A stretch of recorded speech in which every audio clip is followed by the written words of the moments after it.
y'all, it's your girl Mimi, and thank you for tuning into my channel, The Breakdown. As always, if you happen to like what you hear throughout this video, please do your girl a huge favor by showing me some love by hitting those like and subscribe buttons along with the notification bell so that you will always know when another video has been uploaded. Also, if you haven't viewed any of my previous reviews on Season 4 of Ready to Love, please be sure to check them out when you have some time on my channel. And without further ado, let's get right on into breaking down the Troy Free Season 4, Episode 5 of Ready to Love, Eyes Wide Open. Episode 5 starts off with the guys meeting up at the Gentleman's Lounge to discuss how they are going to maneuver through this week. Nephew Tommy explains to them that the ladies chose to eliminate Troy last week, and now the power is back in their hands. Joel lets us know that he is not taking this experience for granted because he's got his eye on a few of the ladies and isn't trying to go home at this point. Tommy tells them that he's raising the stakes a little bit this week and has planned for everyone to attend a masquerade ball so that they can see if the ladies can handle themselves in a formal environment. Then we see Kyra, Jason, AJ, and Alexis on a group date ice skating. Kyra and AJ skate together, and AJ is trying to lay it on thick, child. In case you forgot, they have a past together which didn't end so well, and he is trying his best to rewrite history with Kyra. He tells her that she is one of the top women that he would like to pursue. Kyra smiles and tells us in her confessional that she's curious to see where this goes and if their relationship changes. I must say that the vibe I get from Kyra when she's with AJ is more so of a boy stop, I'm peeping your game and we probably only gonna be friends type of deal. And when he told her that she was one of his tops, she didn't give it too much life, but was still polite. He's definitely got a whole lot of making up to do if he plans on walking away with Kyra though.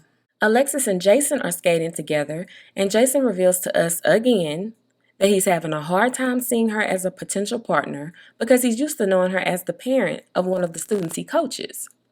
He tells us that it's hard when you know that someone is feeling you and you have to be straight up and honest with them about your feelings not being mutual.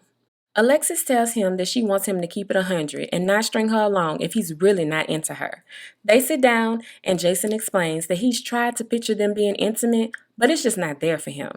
They both agree that there isn't a romantic connection between them, but Alexis tells us that she was a little disappointed that she and Jason weren't compatible because she was really feeling him. However, she's glad that she knows where they stand. Jason has his sights set on Kyra, and Alexis knows it. She tells him to go after the person he thinks is the best fit for him because she plans to do the same. See, I knew that Jason wasn't feeling Alexis the way Alexis was feeling him. And I'm honestly glad that he finally told her, even though she literally had to squeeze it out of him. So great, that's over. But just know that I don't believe that her being the mom of one of his students is the real reason he's not into Alexis. I think that the physical attraction for him isn't there, but he didn't want to say it like that and come across as being rude and superficial. So the whole, I can't get past seeing you as a parent story was just a nice way of letting her down. So Stacy goes over to Ron's house for a one-on-one date. She says that she got a chance to get to know him at the mixer and they have a lot in common. So she's excited to get to spend some QT with the QT. Whatever, girl. Ron invites her in and gives her a big hug. Then they go into the kitchen where he has laid out some food for them to snack on. Now, before he answered the door, we could clearly see that Ron had ordered takeout from somewhere because all of the to-go containers still had the plastic lids on them, which made this next part seem so bizarre to me. Check this out. Stacy said, "Oh, you cooked a nice meal for me?" Mind you, she's looking right at the to-go containers sitting on the counter. Who in the world puts food that they've cooked at their house in to-go containers when they're about to serve it to people? Do you? I don't. And Ron said, actually, I ordered you a nice meal. Well, duh. Ron don't know how to cook, girl. That's why he's looking for a traditional woman. Hello? He's looking for you to be the one cooking the meal so he doesn't have to keep ordering this takeout. You better get with it. Then he tells us that he heard through the grapevine that Stacy likes seafood and champagne, so he made sure he had some on this date. They sit down and Ron asks her how it's been for her to start all over again since she was previously married. She says that she's been divorced now for 4 years, and initially she needed time to digest everything and heal from it. She also took time to make sure that her kids were in a good space with the changes that took place. But now she's ready to find someone who will have her back and rub her back on a permanent basis. She says in her confessional that her kids are supportive of her finding her Mr. Right and want her to bring him back with her once this process is over. She asks Ron how dating has been going for him, and he lets her know that she is in his top two along with her bestie Chrysantheum. Stacy immediately refers to them as Frick and Frack and asks him if they are known as that amongst the guys. Ron says yes, they all are aware of the dynamic duo. Wasn't that the name for Portia and Phaedra on The Real Housewives of Atlanta? Frick and Frack. Yep. Stacy goes on to say that she was at Chris's house the other day and they discussed how they both have an interest in him, but she needs some clarity on who he's really feeling. And since she just had to know, he tells her that Chris is his number one out of the two of them. Stacy looked fairly upset and disappointed with his answer. Ron lets us know that he was hoping that he and Stacy would have been able to get to know each other more on this date because he felt like he definitely had a connection with her. But she made things awkward by forcing him to choose between her and Chris. And based on where they stood at that moment, he knew Chris better, so he chose her. So not only did you force this man to choose between you and Frack or Frick right off the bat, but you've also managed to make this entire date very uncomfortable, Stacey. You should have just sat there, nibbled on your little seafood dinner, and got to know him better so that he wouldn't even remember Chris or anyone else who he thought he was interested in.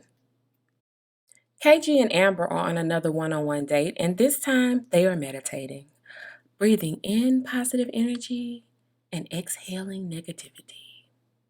I swear, if these two aren't a true match at the end of the show, I'm just gonna scream.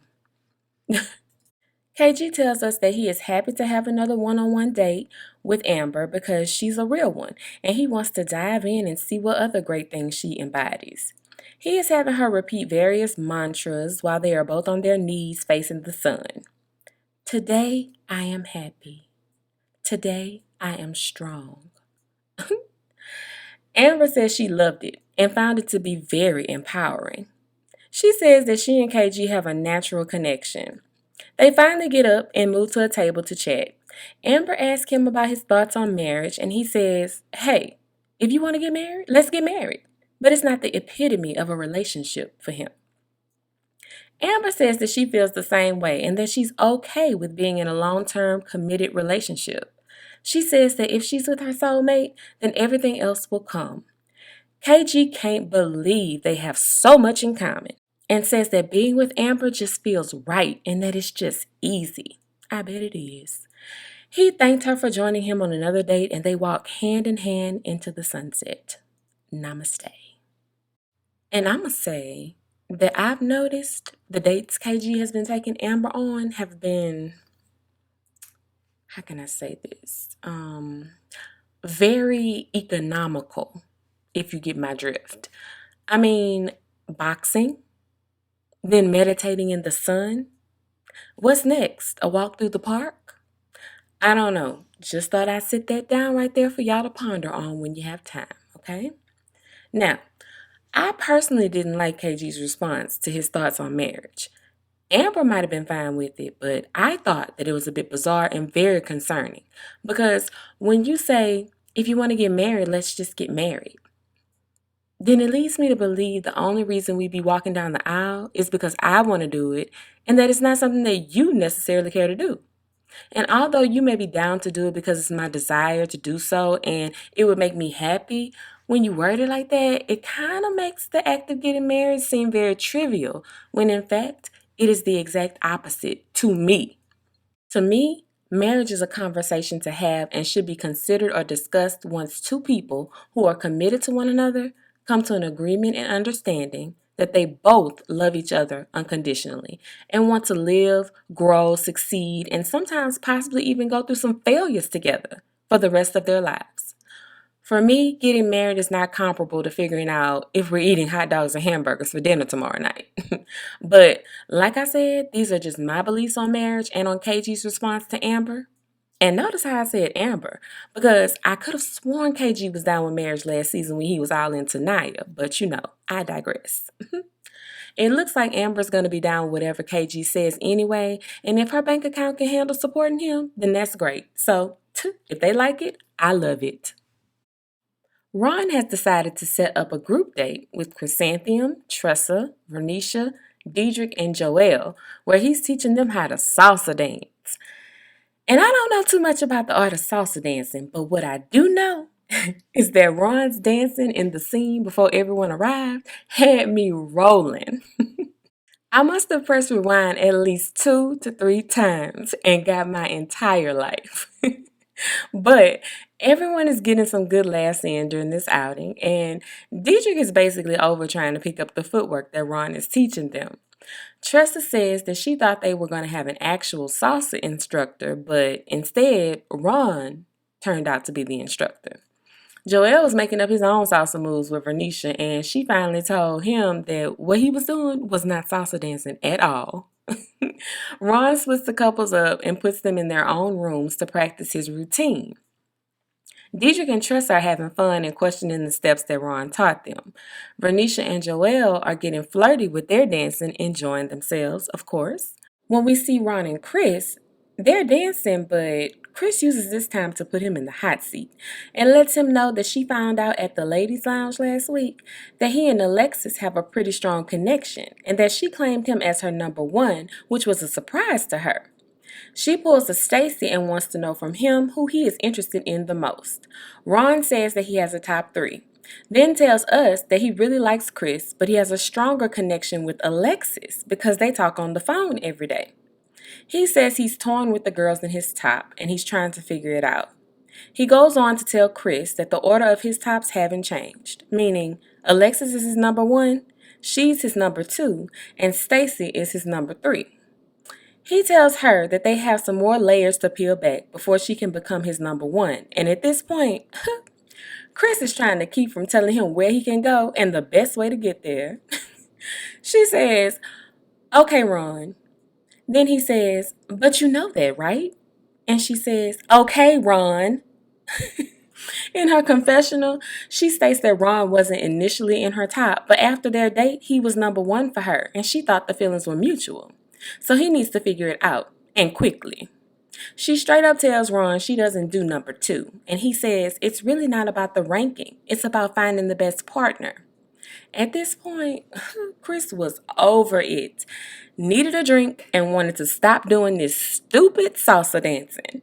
Ron doesn't like the way she reacted to his honest feelings and said that this process is not a game to him and that Chris was being selfish by only focusing on her position and not him and what he's doing to figure out who is the best person for him.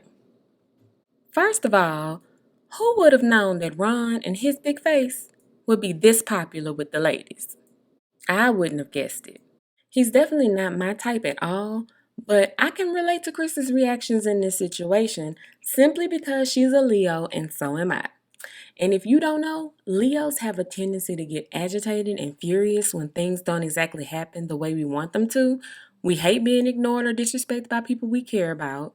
And we tend to wear our emotions on our face because it's often very hard for us to hide our true feelings. So I'm the type where my face is going to tell you exactly what I'm thinking at all times, even if I don't verbally express it. I can't help it. I've tried. And it doesn't work. And I've noticed that Chris does the exact same thing. The way she was rolling her eyes and side-eyeing Ron's explanations and then was like, "You know what? I'm over this. I need a drink. Oh, and by the way, this date was dumb." Was all too relatable for me. I'm not saying that it was the right way to handle that situation, but I was definitely loving it because I understood it. What I don't like is that these women are putting more energy into worrying about where they fit in on Ron's spectrum instead of just being themselves and making as many connections as they can with the guys on the show.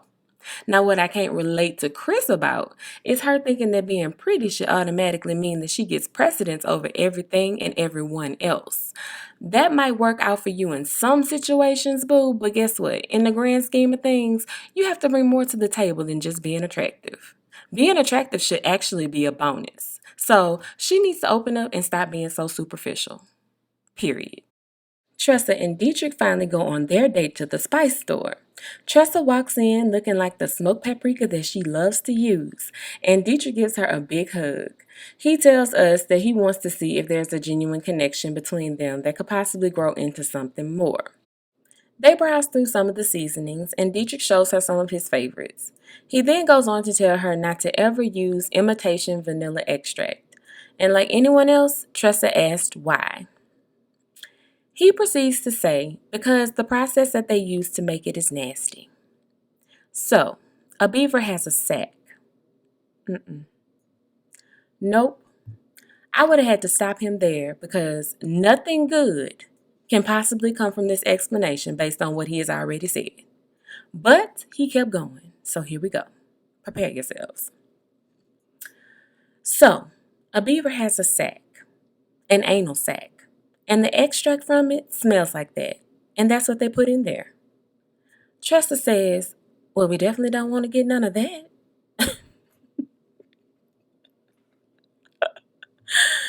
Oh my God.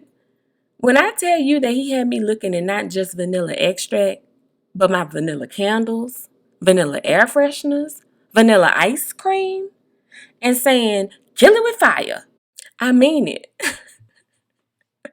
So y'all, imitation vanilla extract is made from a beaver's anal secretions. That's just wrong on all kinds of levels. And you know what? Quiet as it's kept, do we really know what they putting in these foods? We could be snacking on beaver anal secretions, warthog knuckles, salamander spit, oh my God, and just having a good old time. All I can say is if y'all find out, please don't tell me, okay? Anyway, in his confessional, Dietrich tells us that he's still getting homie vibes from Tressa and that there is no romantic connection. Tressa tells him that she appreciates him keeping his word and asking her out to see if they have an intimate connection. Right when she says that, Dietrich goes into this spiel telling her if a man wants you, he'll do whatever it takes to get you to see that. So in other words, this was fun, but you are still just a homie. Tressa tells us that it is now crystal clear to her that he isn't interested in her, and that's okay. They purchase some spices and end their date. I must say that I had hoped these two would hit it off somehow, but I knew it wasn't going to go anywhere. And what's sad about that is that Deidre gassed her up to think that he might generate feelings for her when I feel like he knew he wasn't feeling Tressa like that all along. So I'm not sure what this means for my girl now because it looks like all the other guys aren't romantically attracted to her either. She should have bought some of that imitation vanilla extract and doused it all over him for wasting her time. We finally made it to the masquerade ball, and everyone is filing in one by one. Alexis made her grand entrance wearing an all-white beaded gown with a plunging neckline, high split, and a little train, which she says was symbolic of a wedding dress because she's ultimately trying to find her next husband during this process. She just knew she was the belle of the ball when she walked in. That is, until Liz got there and shut it down. Okay, Liz says she did not come to play with y'all. She came to slay. She didn't leave anything to the imagination with this salmon pink gown. Her gown was very form-fitting and flaunted both of her girls, and it gave a little high thigh action with that split. It was everything that celibacy is not. So once again, it was Liz fly and not Alexis fly. David rushed right on over to give her a hug and couldn't keep his hands to himself. He was helping her put on her mask, adjusting her hair, rubbing on her arms, and I feel like we even caught him staring at her chesticles a few times. David was giving me anxiety with all the touching and feeling and moving around he was doing to Liz. In his confessional, he makes it known that Liz was on top of her stuff that night, and he was in complete awe of her beauty. He tells her not to kill him too much, though, because people already think they are together, and that's what he wants them to think. He wants people to know. Liz tells us that she feels the same way about David and that they share a strong attraction to one another. But before she and David can walk into the room good, here comes Jason, with his arms wide open, ready to scoop Liz up in a big old hug. He tells us that he didn't expect her to come with that fire, but she is gorgeous. Baby Liz was stealing hearts and putting them in her pocket for later, okay? She definitely didn't look like a billboard endorsing abstinence until marriage, but she undeniably looked amazing. I also love Kyra's and Vernisha's gown as well. Once everyone arrived, in walks nephew Tommy to greet the singles. The first thing he says is, Liz, wait till Pastor sees this. He welcomes them to the ball and introduces his wife, Miss Jackie, to everyone. He tells them to use this time to show who they really are and to remove their masks, let their walls down, and open their hearts. They get to dancing and having a good time, and everyone is mingling with everyone. Kyra shares with us that she is ready to be open and share herself with someone who is just as ready as she is. She wants to be upfront and leave no stone unturned when it comes to finding her Mr. Right, because she wants to be able to accept him, flaws and all, and love whoever he is unconditionally. Then we see Stacy and Ron engaging in conversation, and she asks him if Chrysanthemum is moving up to his number one. Why she keeps pushing this issue, I don't know. He says that he hasn't quite peeled back those layers just yet because she moves kind of slow. Stacy basically tells him that women like her and Chris just need assurance that a man can hold them down and can step up and take control. She goes on to tell him, "You said you're an alpha male, so lead." Ron tells us that Stacy is just trying to take up for Chris because they're freaking frack, and he seems very turned off by her bluntness. I didn't really understand Stacy's line of thinking here, but again, she missed another opportunity to get to know Ron and vice versa.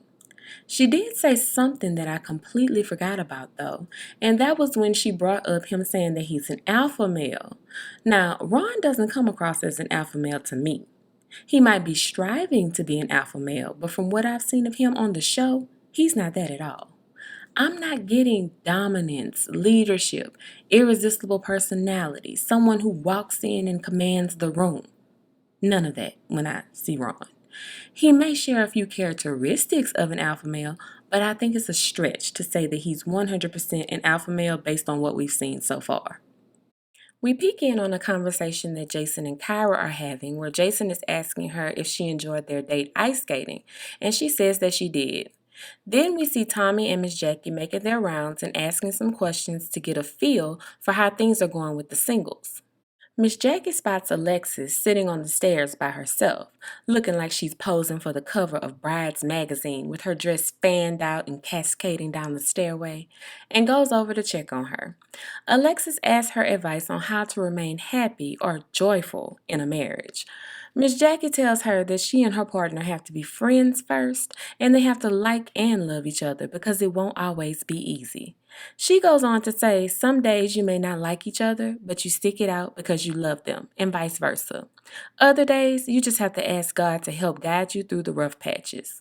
Alexis tells us that she needed to hear her advice because it reminded her that in her next marriage, when times get tough, she shouldn't just throw in the towel so quickly, and that she should stick it out and try to work on things first.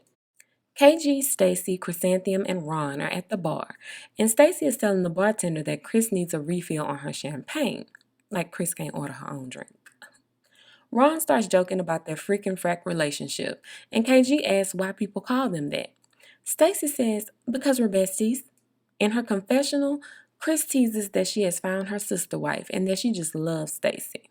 Stacy asks why the men are so intimidated by their duo, and KG admits that out of all the ladies, they are the most intimidating. Stacy says, "It sounds like you're saying you would let another person block your blessing." In KG's confessional, he reveals that the men think that Stacy and Chris are just together too much, and that the guys can't get to know Chris without the mention, inclusion, or input of Stacy, which poses a problem. I have to agree with KG on this, because Stacy has been showing out behind Chris this episode, which is very irritating. It's like, girl, we get that y'all are BFFs, but are you trying to leave here with Chris or one of these dudes? Because you are going a little too hard for her right now, and y'all are acting very immature with this whole freaking frack mess. What are we, in high school? Plus, have they forgotten that the men have the power this week? They need to chill out. Nephew Tommy catches Stacy and Chrysanthemum standing together and asks them if they happen to like some of the same men since they are so close. They say that they do, and they both know who the other is interested in, so it's not a problem. He tells them that at some point, freak has to be freak, and frat gotta be frat, so they have to separate themselves from each other. It was clear that he was trying to give them a clue that they needed to chill out at this point, because their little antics might be drawing the wrong kind of attention with the guys, but that message appeared to fly right over their heads because they told him that they are separated. Then Stacy points her finger in Tommy's face and tells him that he needs to hold the men's feet to the coals because they are all saying the same stuff. Somebody go get her some water, please, because she looked like she had one too many drinks during this conversation. Tommy realizes that he's not getting anywhere with these two and smoothly makes his exit. Tommy then walks over to a table with Diedrich, Ron, and AJ and asks how things are going with the ladies. They basically tell him that Stacy and Chris are both one and the same, a package deal and not individuals. Miss Jackie is at the table talking with Tressa, Stacy, and Chris. Tressa says that it seems like some of the men want the women to pursue them. Stacy jumps in and says she doesn't have time for that because she's a lady. Miss Jackie says a man that finds a wife finds a good thing, and they all agree. Next, we see Jason leading Liz over to a sofa away from everyone else so he can try to shoot his shot in privacy. He tells us that he's been looking at her all night and made a mental note to get her alone at some point. Liz is trying to let him know how she is maneuvering through this dating process, and mid-sentence, Jason takes his finger and affectionately moves a piece of her hair away from her face. She smiles and tells him that she liked that, and he starts skinning and grinning like a Cheshire cat. He asks her if she thinks he could be a match for her, and she said that a man's spirituality and his upbringing is what's attractive to her. She wants someone who is striving to become the best version of themselves. Jason tells us that he felt a connection with Liz and it made him feel some type of way. Plus, her rubbing on his leg while they were talking also made him feel some type of way. Okay, so now he's Rich Homie Quan. Liz asks him who his top picks are and why, and he immediately says, "You one of them because you're God-fearing and ladylike. It's like a Michelle Obama presence with you." Liz, being who she is, said, "Oh, thank you. That is such a compliment." And Jason says, "No, thank you. And yes, you are one of my top picks." Liz in her confessional gets all excited like she's never had a man's attention before and tells us, "I am in a conundrum." She says that she was feeling David already, but she'd really like to go on a date with Jason because she's feeling his vibe. She loves the person that he is, and she wants to get to know him more, so she can see if their chemistry was for a moment or if it could be for a lifetime. Come on now, Liz. My money is on a moment. Jason is simply trying to finesse you because you have on that barely there dress with your cleavage all out, and now he sees you in a different light. And not the "this little light of mine" kind of light, but more like the turn off the lights and light a candle kind of light. This scene really made me mad, y'all. Jason exposed himself on this episode for me because for 4 whole episodes, he was all gung-ho about Kyra being his number one, and now all of a sudden, it's Liz? Well, why is that? She's been there since day one, and we've never heard of her being one of your tops until tonight. And I'm not saying you can't inadvertently overlook someone at first and then find out later that you may have a genuine interest in them, but I didn't get that from this conversation at all. Everything that led up to and took place in that moment they had regarding Jason was purely based on her aesthetic and nothing else. And the fact that he kept bringing up that she was making him feel some type of way because of how she looked that night and the way she was rubbing on his leg while they were talking implied that some type of way is sexual in nature, and I'm just not with it. At this point, I'm feeling like Jason is not serious about this process or finding true love and is more interested in finding an attractive woman to have on his arm. And Liz is one of my favorites, but she made me mad too. Because why are you acting all smitten behind Jason instead of challenging his intentions? The only reason why I'm not going to go in on Liz is because she did tell us that it's been light years since she's had anything serious. So she was obviously feeling the attention she was getting, and I'm going to go ahead and let her have that. But I guarantee that Jason is not that dude for her. Ron and Chrysanthemum are talking when Alexis walks by, heading to the bar. Ron stops his conversation with Chris, diverts all of his attention towards Alexis, and heads over to greet her, leaving Chris standing alone. Chris was like, "I see you trying to break your neck trying to get to her. Go on over there with your little number one." And honestly, that was very rude, Ron. AJ walks over to Chris, and when Ron gets to Alexis, he gives her a big hug, and they both give each other compliments on their formal attire.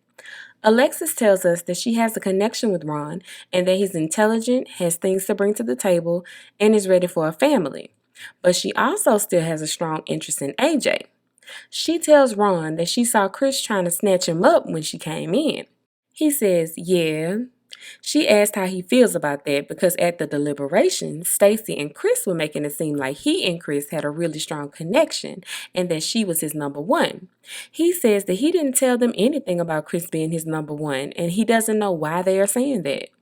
Alexis tells us that Chris likes the same men that she likes, AJ and Ron. And although she likes to compete and win, she's not trying to compete with another woman for a man, so she needs to know if Ron and Chris have a true connection. So she asked Ron if he thinks Chris is into him for all of the right reasons. And he says, I don't know. If it's genuine, then she'll open up. And if it ain't, then she's just going to be surface level like she is now. To which Alexis had to clutch her pearls at the shade of it all. Now that was super shady for him to say in front of Alexis because he knows that both of these ladies are interested in him. And if he really feels like he can speak down about Chris to Alexis, then just go ahead and make Alexis your one and only and tell Chris that you're not feeling it. But don't be disrespectful because that'll get your feelings hurt come reunion time. And can we please stop asking Ron who his number one is because it's getting to be extremely redundant and exhausting. I want Chris to move on from Ron because it's clear that right now he's more interested in Alexis than he is her or anyone else, so she needs to open up and see if she has any other connections there before these men vote her off the show. And the real gag is Alexis might be Ron's number one while he's over there talking all sporty about Chris, but do you know that AJ is hers, Ron? Did you catch that, T? And if Jason would have kept stringing her along, he probably would have been before you too. Oh, big-headed self. Anyway, Bernicia and Joelle are chatting and looking super cute together when Jason walks up and interrupts them to say, invite me to the wedding. Joelle smiles and says, oh yeah? You heard me? Bernicia is very tickled by this and Joelle asks Jason if he's going to dance at the wedding. Jason says he's going to be the best man. Joelle responds, for sure. And they all laugh. Oh my God. Y'all know that I just love these two together and that Joelle is my favorite guy. But I will admit that I feel like things between them are way too perfect right now. They have no issues whatsoever and it's making me a little worried because what happens if either one of them finds out that they have a similar connection with someone else? And the way I feel about Jason after this episode is making me wonder if Kyra might be the one to give Vernicia some competition. Who knows? But I do like Joelle and Vernicia together, so I hope they make it to the end. The guys meet back up at the gentleman's lounge to deliberate with nephew Tommy on which lady will be leaving this week. They discuss the masquerade ball and how well dressed everyone was. Of course, the guys brought up how amazing Liz looked. David says that he's into her more than ever and that the doors of the church are now open. And I was thinking, well, you better close them before Jason walks in and tries to get anointed. Joelle jokingly says that Liz broke his neck when she walked in, and he's still dealing with that icy hot trying to stop the pain. Tommy goes right into asking AJ who he's feeling, and he immediately says Kyra.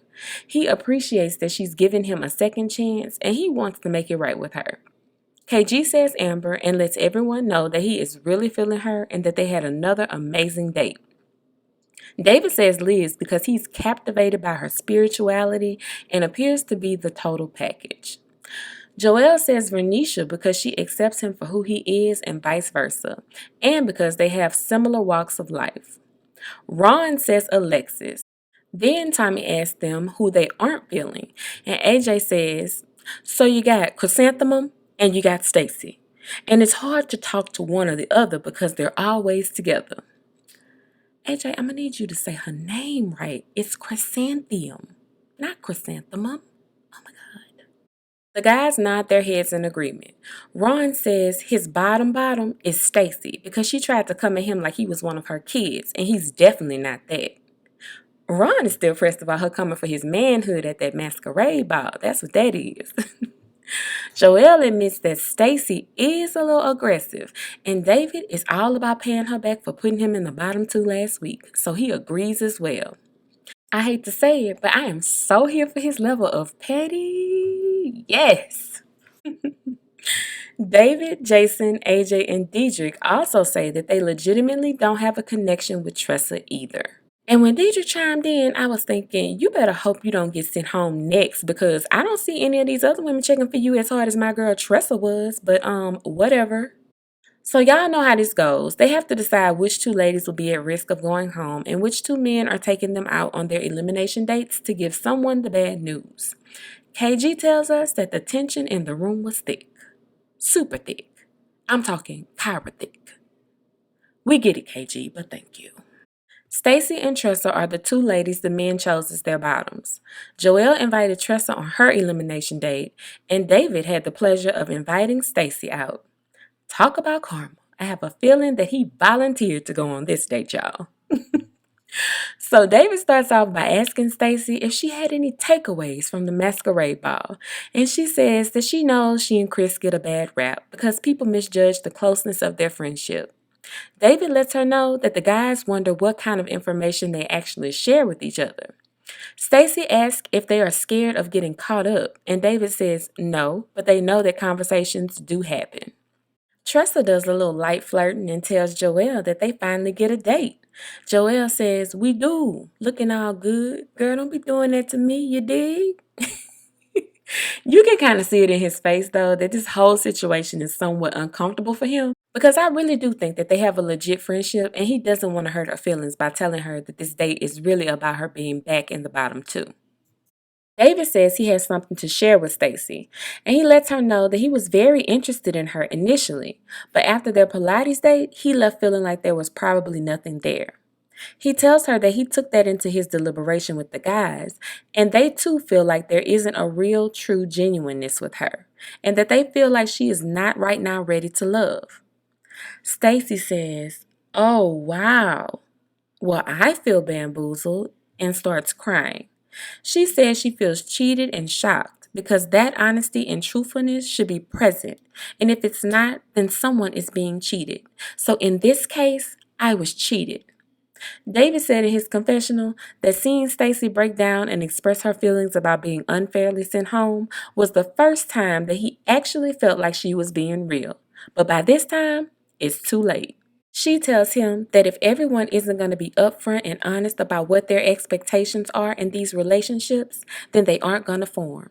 Then she tells us that she feels like she let her kids down because they felt like she would find the guy who would go with them to the puppy store, and she didn't. Girl, bye. Is that really what's making you emotional? The puppy store? The truth of the matter is that you played yourself. Period. You spent way too much time focusing on everything else and not making any real connections with these men, and that's why they feel like you aren't ready to love. So we don't need to hear about any puppies. Are you feeling bamboozled or cheated? Just look on the bright side. At least you still have Chrysanthemum. Joelle tells Tressa that the guys had a meeting and most of them said that you are a queen who deserves a real king. She said, "I absolutely do." But he says not enough of them were pulling for you. And at the end of the discussion, they decided to eliminate 2 women this week.